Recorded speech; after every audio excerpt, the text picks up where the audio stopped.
The rain in East London came sideways that morning, thin, cold needles that made the streets glisten like broken glass. At the corner of Holloway Road, a boy no older than 14 stood beneath the awning of a pawn shop. His name was Malik Turner, a wiry black kid with eyes too large for his face and a voice that, when he dared to use it, carried more soul than a cathedral choir. His hoodie was soaked through, his trainers torn at the toes. Around his neck hung a pair of battered earphones connected to nothing. They were a memory, not an accessory. He watched the morning rush. People with umbrellas, coffee cups, bus passes, and the hurry of lives that did not include him. His stomach cramped. For 2 days he'd had nothing but half a packet of crisps someone had thrown away behind the co-op. Across the street, a cafe's neon sign blinked, open. The smell of butter and bacon made his knees wobble. Malik pressed his face to the cold glass, watching steam rise off plates.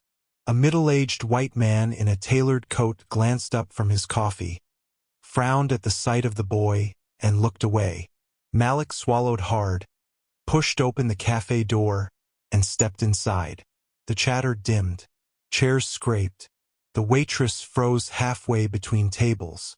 Behind the counter, Mrs. Davenport, the owner, a stout woman with a silver bun, glared as though a rat had wandered in. Malik's voice trembled. "Please, miss, if I sing well, will you give me a plate of food?" For a heartbeat, no one moved.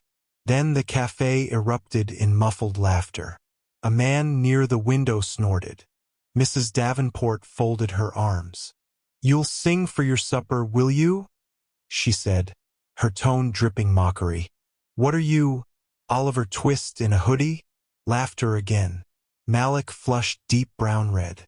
His fingers tightened around the strap of his backpack. But Mrs. Davenport's teenage daughter, Ellie, sitting by the espresso machine, looked up from her phone. Her eyes lingered on Malik with something like pity or curiosity. Mrs. Davenport waved a dismissive hand. "Go on then, boy. Let's hear this song of yours." Malik hesitated, heart pounding so loudly he could hear it echo in his ears. He opened his mouth, but a tall man in a raincoat brushed past him, bumping his shoulder. "Don't block the door," the man grumbled. "You're dripping everywhere." Malik stammered an apology and fled. The laughter followed him into the rain like a curse. He walked for hours, hunger twisting in his gut. The city blurred. Gray pavements, red buses, graffiti, and the occasional glance that told him exactly where he stood in the hierarchy of London life. Nowhere. By the time he reached Camden Lock, the rain had stopped. Street performers lined the walkway. A violinist, a juggler, a man painting portraits in charcoal. The air smelled of incense and roasted nuts. Malik sat on the edge of the bridge, clutching his backpack. Inside were the only things he owned. A crumpled photo of his mother, a torn music notebook, and a cheap recorder. His mother's face smiled up at him from the photo. Bright eyes, the same dimples. She had been a gospel singer in Birmingham once, before illness took her voice and, soon after, her life. He remembered her words. "Never beg, my love, but if you must, let your gift speak first." That night he did. At a quiet corner near the market stalls, Malik stood beneath a flickering lamp and began to sing. Soft at first, then rising. A voice raw, trembling, and impossibly pure. He sang an old hymn his mother had loved, each word soaked with longing. People slowed. A few stopped. Coins clinked into his upturned cap. And then came Mr. Callahan, a white, bearded man with a film camera slung over his shoulder. He paused mid-stride, transfixed. He was a freelance videographer who shot small documentaries for an online channel. Something about the boy's voice cracked open a place Callahan hadn't felt in years. When the song ended, Malik's knees shook. Callahan stepped forward. "Kid, where'd you learn to sing like that?" Malik shrugged. "My mum. She taught me before she went." Callahan crouched slightly to meet his eyes. "You eaten today?" Malik hesitated, pride battling hunger. "Not really." Callahan nodded slowly. "Come on then. There's a sandwich shop round the corner. I'll buy you lunch on one condition." Malik blinked.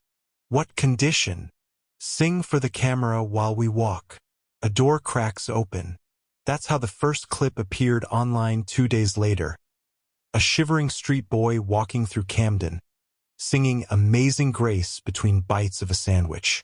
The caption read, "Voice of the Streets. This kid just broke my heart." By midnight, it had 100,000 views. Mrs. Davenport saw it the next morning while scrolling through her phone. She nearly dropped her tea. "That's him," she muttered. "That cheeky boy from the cafe." The comments below were a storm. "Give this kid a record deal. Where's he from? Someone find him. This is the real Britain they never show." Ellie saw it too, and couldn't look away. The following week changed everything. Malik became an overnight sensation, at least online. Callahan's clips turned into a mini documentary series, The Street Singer of Camden. Each video showed Malik in different corners of London, under bridges, by the Thames, even outside train stations. His voice carried warmth through the chill of November. But fame, even the digital kind, attracts all kinds of shadows. One gray afternoon, Malik was walking along the South Bank when a black car pulled up beside him. A man in a tailored navy suit stepped out, Victor Hale, owner of Hale Records, one of London's biggest indie labels. "You're the boy from the videos," Victor said, smiling like a shark. "I'd like to talk business." Malik blinked, unsure. What kind of business? The kind that turns street singers into stars. He handed Malik a glossy card. "Come to my office tomorrow. We'll discuss your future." When Malik told Callahan later, the older man frowned. "Careful with people like him," he said. "He'll want to own your story." But Malik couldn't stop dreaming. He imagined his mother's smile, imagined himself singing not to survive, but to be heard. Victor Hale's office was all glass and chrome, overlooking the Thames.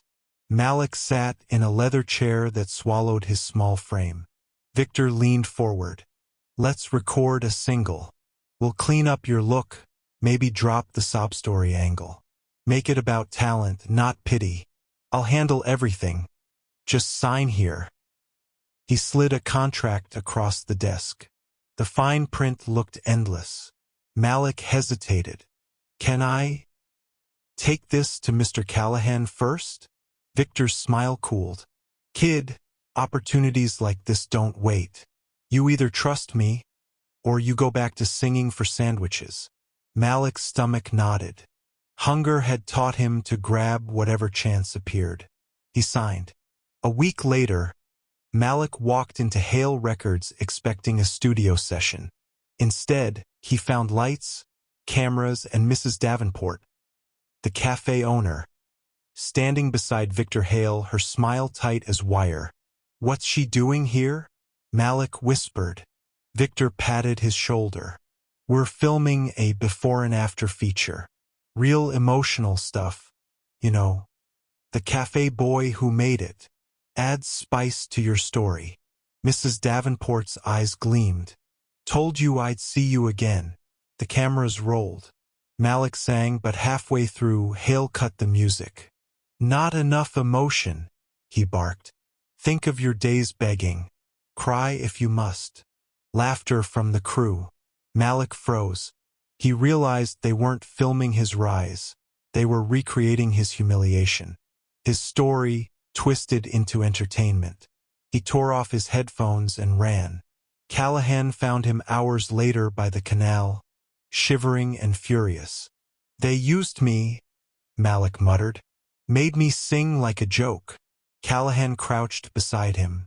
Then take it back. The voice is still yours. We'll show them what truth sounds like. He pulled out his camera again. Sing here. No lights, no tricks. Just you. Malik looked at the rippling water, then at the sky.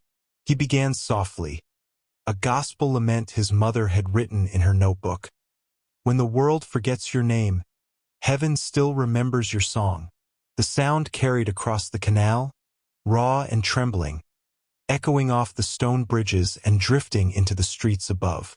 Passers-by stopped. Phones came out. Within hours, the clip flooded every platform. Even Victor Hale couldn't control the wave. The next morning, every major outlet was calling it the song that stopped London. BBC Radio invited Malik to perform live. He almost said no, until Callahan reminded him why he'd started. The BBC studio lights were blinding. Malik stood on the stage in a simple black jumper, his heart thundering. Behind the glass, producers whispered, not expecting much. The cue light blinked red. He took a breath and sang.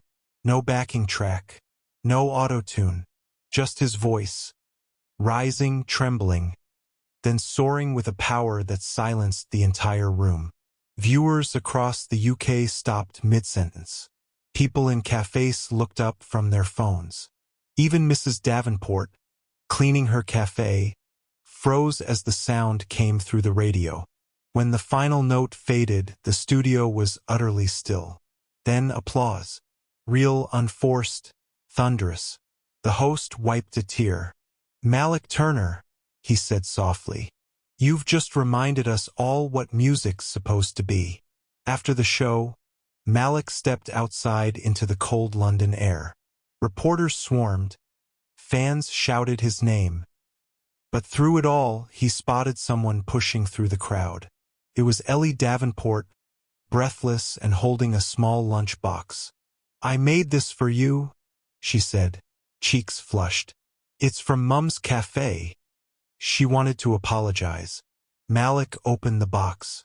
A plate of warm food, eggs, beans, toast, and bacon, the same breakfast he dreamed about that first day. He smiled faintly. Tell her I'll sing for it, but not because I'm hungry anymore. Ellie shook her head. She said no need. You've already fed half the city. Callahan filmed that moment quietly, the lens trembling just enough to catch the emotion. The clip went viral within hours. Caption: he asked for a plate of food. The world gave him a stage. Months later, Malik headlined a charity concert for homeless youth at the Royal Albert Hall. He sang the same hymn from the bridge, his mother's words echoing through the dome. At the back of the hall, Mrs. Davenport watched, tears glistening. When the applause rose like thunder, she whispered, "If I sing well, will you give me a plate of food?" And smiled sadly, knowing how cruel she'd been. Malik looked upward as the lights dimmed. For a moment, he thought he saw his mother's face among them, proud and peaceful. And then silence, not the empty kind, but the full kind. The kind that comes after the world remembers a forgotten song.